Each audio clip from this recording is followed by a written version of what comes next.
Okay students, good morning. We start today topic straight line. Straight line. First question. This is the exercise number 10.1 NCERT. Question number 1. You find out the area of the quadrilateral in the Cartesian plane. कुछ vertices are given. Vertices given है. ये हम assume कर लेते हैं इसको. ये मान लीजिए पॉइंट जो है this A B C and D. Area find करना है तो रफ फिगर ड्रॉ कर देते हैं. एक रफ फिगर, ये एक फिगर हमने बनाई यहाँ पर ऐसे कोऑर्डिनेट ए, ठीक है, बी सी डी ये, ठीक है. और एरिया फाइंड करना है. ज्वाइन कर लो. दो ट्रायंगल्स हो गए. एरिया ऑफ क्वाड्रिलेटरल एबीसीडी जो होगा area of triangle ABD plus में एरिया ऑफ ट्रायंगल बीसीडी. दोनों का एरिया फाइंड करने का वही मेथड जो आप 10th में किया था. एरिया ऑफ ट्रायंगल एबीडी क्या करेंगे 1/2. फर्स्ट वर्टेक्स ले लीजिए ए माइनस 4 5 0 7 एंड -4 -2. और ये फर्स्ट पॉइंट रिपीट हो जाएगा दोबारा से. उसके बाद ये एरो, इस टाइप ऑफ एरो, ठीक है. तो इसको हम फाइंड आउट कर रहे हैं. इसको हम 1/2 ये आपका हुआ -28, ये 0 इस तरह करेंगे. ये आपका ये भी 0 हो गया. इसके साइन चेंज 28 और ये -20 और -8, ठीक है. यहाँ से क्या है हमारा ये रिजल्ट जो है ये 28 था. 28 कैंसिल हो गया. यहाँ से क्या बचा 28 बचा. तो मॉड से बाहर आएगा वो पॉजिटिव हो जाएगा. एरिया पॉजिटिव होता है तो 14 स्क्वायर यूनिट होगा. इसी तरह से फाइंड आउट करेंगे बीसीडी का. Area of triangle BCD, area of triangle BCD ये फाइंड आउट करें. सेम वे 1/2 पॉइंट लिए 0 7 5 -5 और -4 -2 और 0 7 again. This time arrow area find करना है. 1/2 ये कितना हुआ 0 -35 ये ऐसे साइन -10 यहाँ से -20 साइन चेंज हो जाएंगे 28 20, ठीक है. यहाँ से रिजल्ट क्या आ रहा है 1/2 इसको ऐड कर दो कितना होगा 65 हो गए और 28 ऐड होगा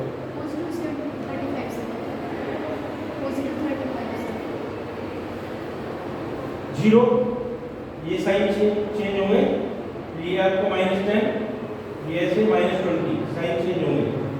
ये -28 ये 0. राइट. यहाँ से देखिए ये कितना होगा 65 और 28 दोनों माइनस किया 93/2 हो गया. ठीक है. दोनों का एरिया क्वाड्रिलेटरल क्या हो जाएगा पूरा.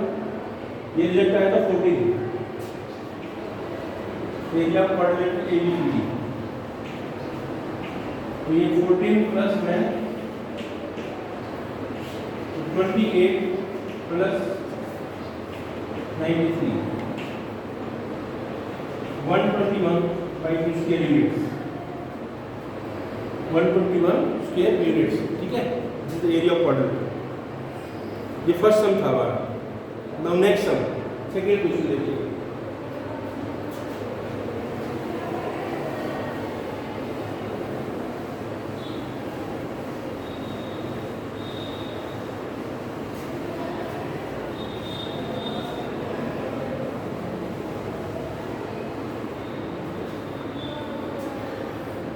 In question number second, the base of the equilateral triangle with side 2a along y-axis such that midpoint of the base is at origin।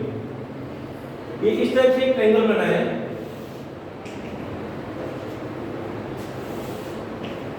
ये x एक्सिस है,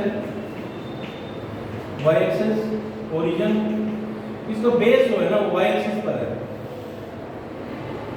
y एक्सिस, और उसका बेस का आपको लेंथ दे रखा है और ये इक्विलेटरल ट्रायंगल है तो तीनों साइड बराबर होंगी।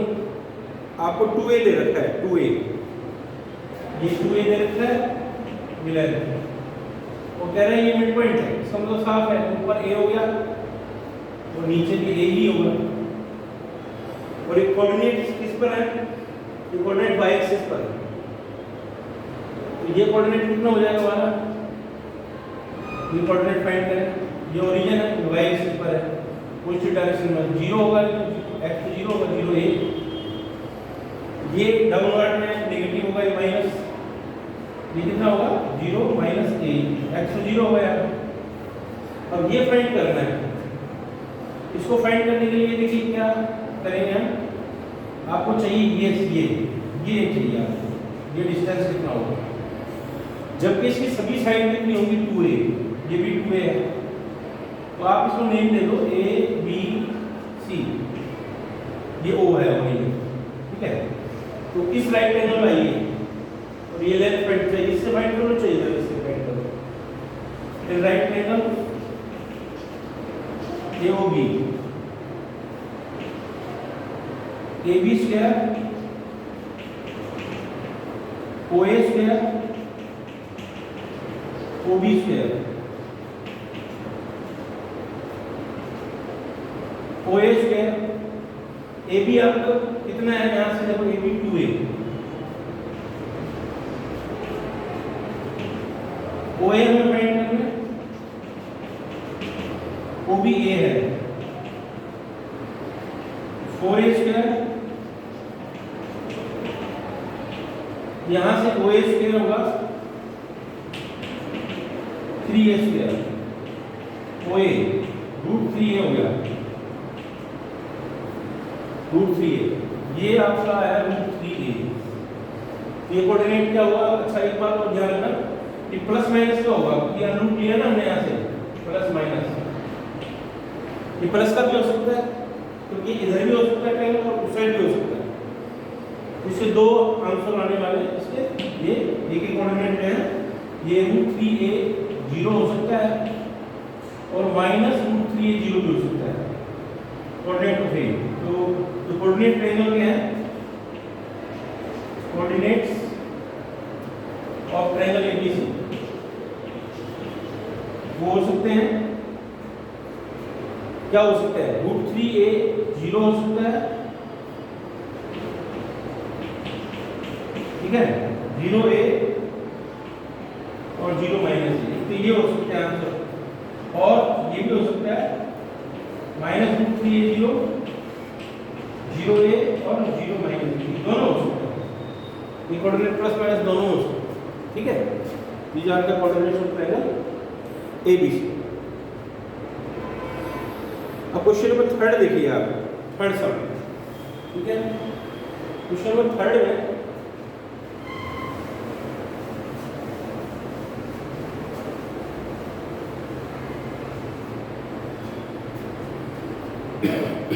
क्वेश्चन नंबर 3 में find distance of point between PQ, P x1 y1 दे रखा है और Q x2 y2, जबकि PQ parallel to y axis P Q is parallel to Y axis.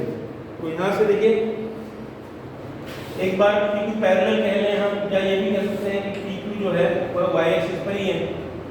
तो अगर ऐसा हुआ यहाँ ये जो x1 y1 थे, यहाँ x1 y1 पॉइंट है, x2 y2 है,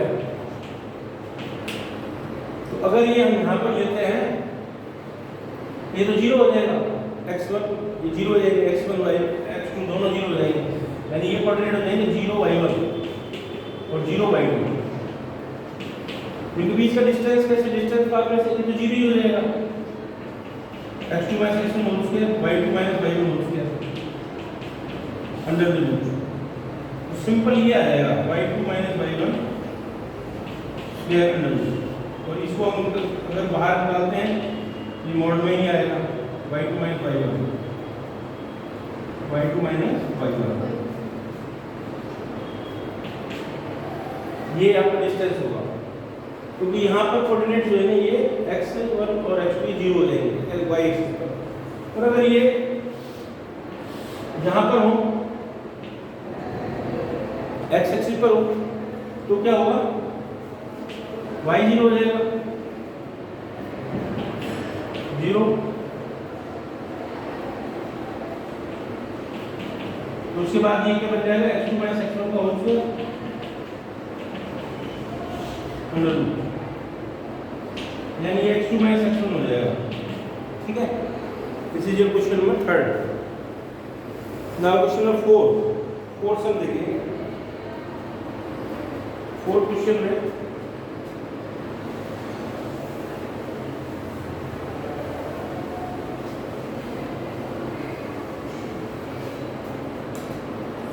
in question number 4 find a point on the x-axis. Find the point on x-axis which is equidistant from the given two points. x-axis पर एक पॉइंट बताओ, x-axis पर कोई point लेना है। अब जो x-axis पर पॉइंट होगा क्या होगा, y0 होगा वहां पर, उसका डिस्टेंस दो अलग पॉइंट से, मान लीजिए ये पॉइंट P है, ये A और ये B, ये आपको गिवन है। A पॉइंट ये 7634,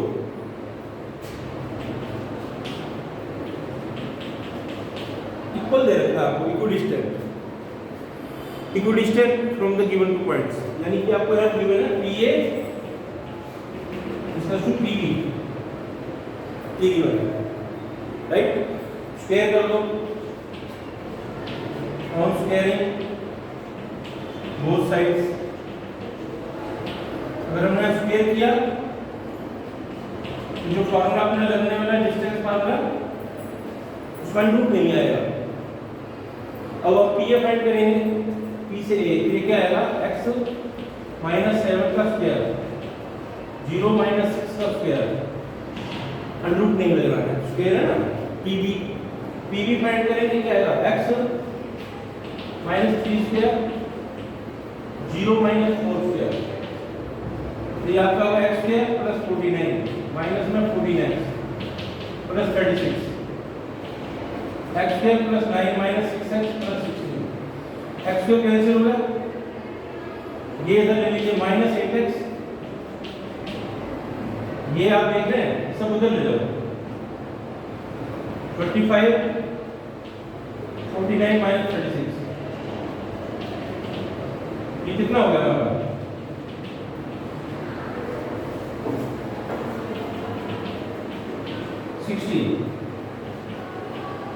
60 by 8,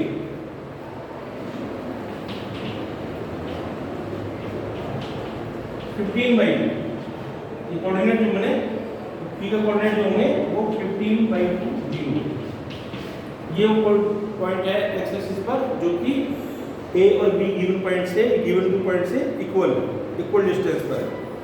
क्लियर। अब हम चलते हैं नेक्स्ट पर। Find the slope of A line which passes through the origin and the midpoint of the line segment P and B। तो स्लोप फाइंड करने का पहले मैं आपको फॉर्मूला बता देता हूँ। स्लोप क्या होता है, स्लोप पहले तो स्लोप के बारे में समझो। स्लोप क्या होता है, first we study about slope. Slope होता क्या है? स्लोप यानी gradient.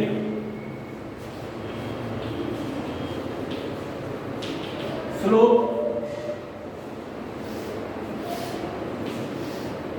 angle made by any line with the positive direction of x-axis with the ratio, trigonometrical ratio tangent, that's the slope. Slope always represented by m.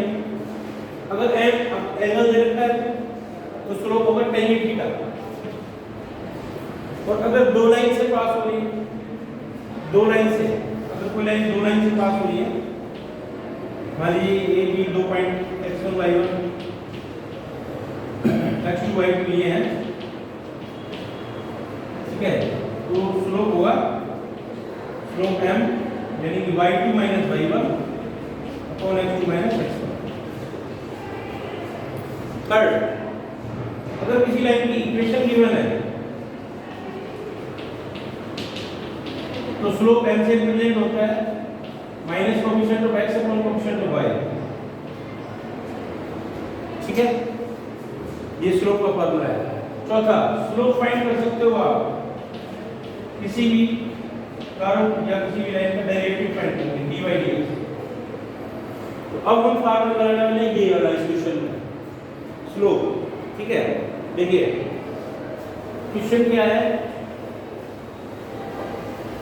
Line origin से पास हो रही है, line passing through origin, line passes through origin and the midpoint of some another line 0 0 से पास हो रही है,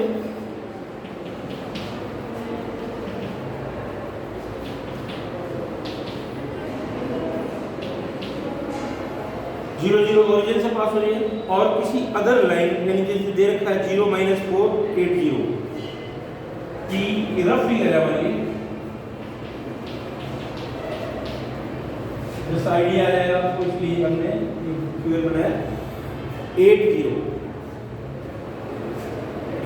D coordinate है 8 0। आपने मिड पॉइंट फार्मूला पहले ही पढ़ा होगा 10th में, तो मिड पॉइंट क्या होगा पीबी का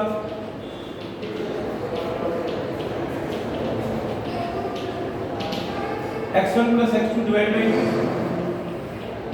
y1 + y2 डिवाइड बाय 2 लगा 4 और -2।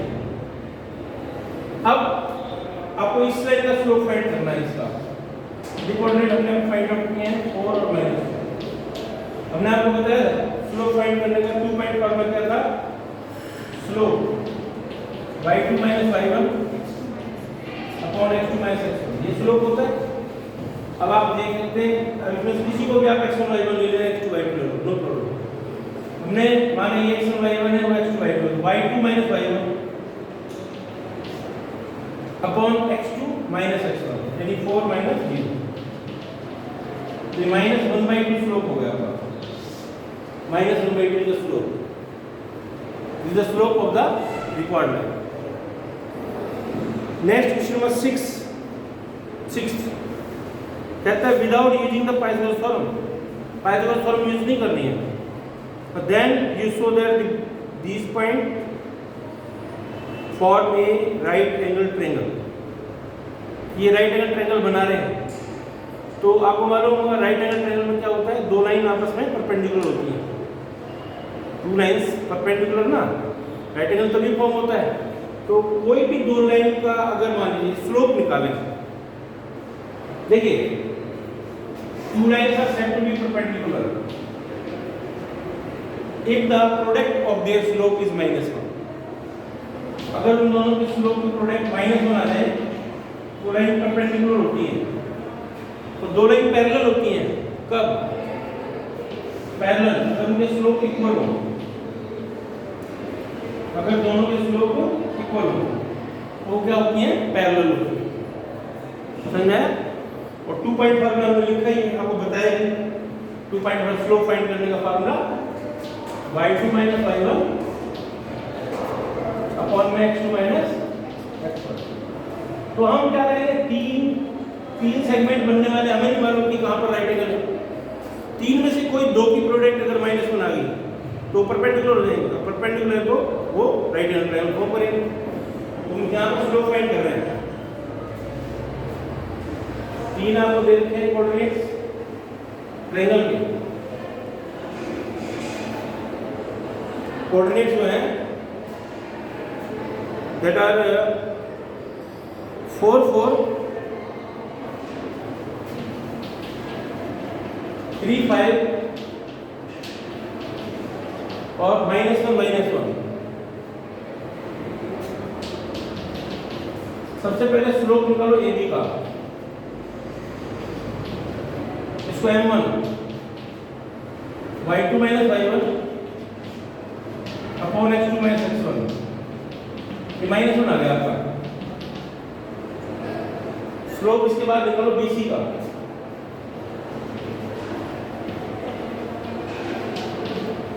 y2 - y1, ये -6/-4, ये 3/2 हो गया। स्लोप ऑफ AC निकालो, m3 AC y2 - y1 x2 - x1 5/5, ये 1 हो गया। इन दोनों की प्रोडक्ट देख रहे हो -1 आ रही है, because m1 into m3 1 into -1 into 1 क्या लीजिए -1 आ गया। ये लाइन परपेंडिकुलर है, आप देख पा रहे हैं AB और AC परपेंडिकुलर है, मतलब आप ऐसे कह सकते हैं इस तरह से AB AC परपेंडिकुलर हो गए, तो ये राइट हैंड ट्रायंगल बन गया ना आपका, this right hand triangle at a, क्योंकि स्लोप की प्रोडक्ट क्या है -1। चलिए अब अगले क्वेश्चन पर आते हैं। 7 सम रीडिंग करो, क्वेश्चन नंबर 7।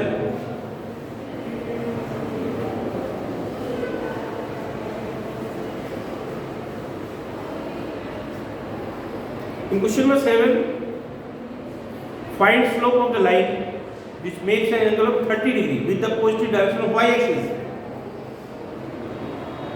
measured anti-clockwise। देखो y-axis के साथ, और हमने बताया था x-axis के साथ होगा तब स्लोप फाइंड आउट होता है। इसके ग्राफ फिगर बनाते हैं।